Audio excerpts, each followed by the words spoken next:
कोइली वैकुंठ होचे नीलाद्रि वैकुंठ, कोइली वैकुंठ होची शंख नाभि क्षेत्र वैकुंठ, कोइली वैकुंठ होची एक समाधि स्थल भगवान वैकुंठ, जहाको मर्त्य वैकुंठ बोलिकी कह जाए थाए।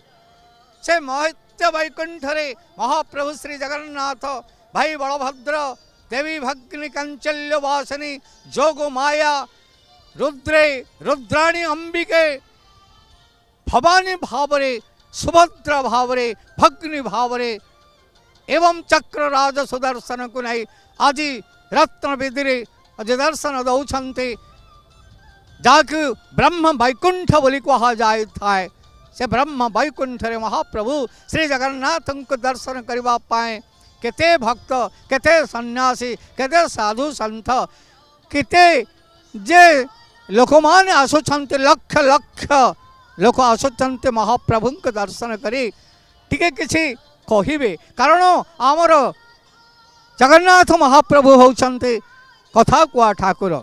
ए कोइली वैकुंठ नीलाद्रि क्षेत्र समाधि क्षेत्र उपरे आमे आलोचना करिबा। जेतबळे महाप्रभुंकर नवकळवर हुए सेतबळे सेई कोइली वैकुंठ रे प्रतिमूर्ति निर्माण करा जाई थाए। जेतळ नवकळवर समय आसे सेतबळे ब्रह्म मुहूर्त समय रे ब्रह्म स्वरूपेण महाप्रभु जगन्नाथंकर पुराणा विग्रह को सेठे स्थानित करा जाई थाए।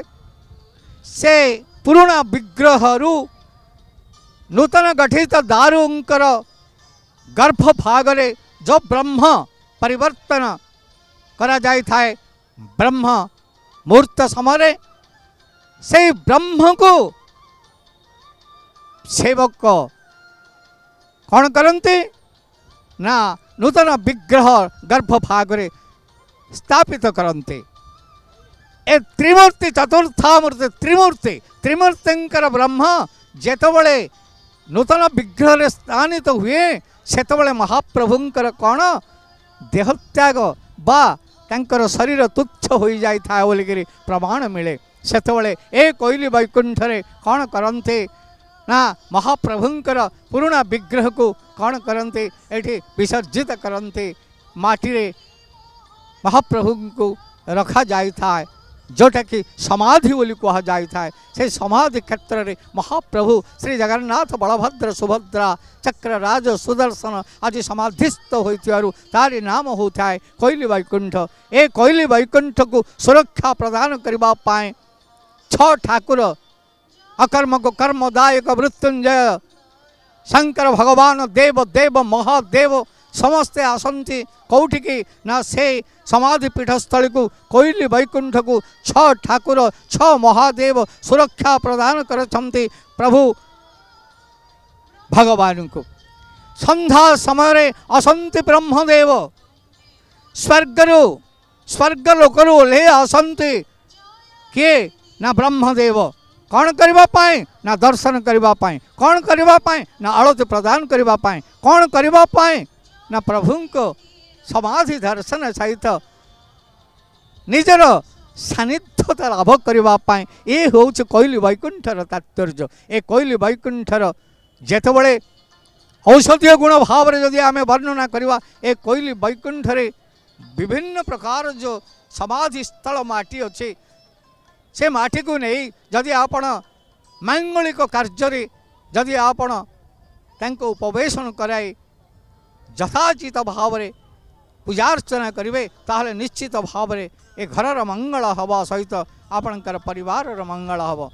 ए कोइली वैकुंठ रे अपेक्षा करिसंते के वीर बजरंग वाली पवन सुत हनुमान से मध्य सुरक्षा प्रदान करुछन्ते कारण से होचन्ते भक्त शिरोमणि वीर बजरंग वाली रघुवंश तिलक मर्यादा पुरुषोत्तम महाप्रभु श्री रामचंद्र जेतबळे हनुमान को भक्त को आलिंगन करबा पाए सम्मान देवा पाए निज को निजर प्रणिपात को ग्रहण करी तांकर दर्शन देइथिले काहाको ना वीर बजरंग बली पवन सुत हनुमान जोटा कि दर्शन बिना हनुमानंकर କିଛି ନଥିଲା।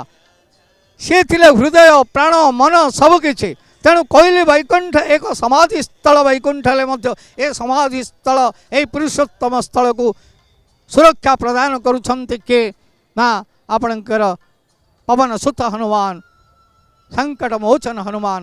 ଯେଉଁ ହନୁମାନଙ୍କର ପୂଜାର୍ଚ୍ଚନା କଲେ ଆସୁଥିବା ସଙ୍କଟର ସବୁକିଛି ମଳିନ ପଡ଼ିଯାଇଥାଏ, ବିଘ୍ନ ଅପସାରିତ ହୋଇଥାଏ।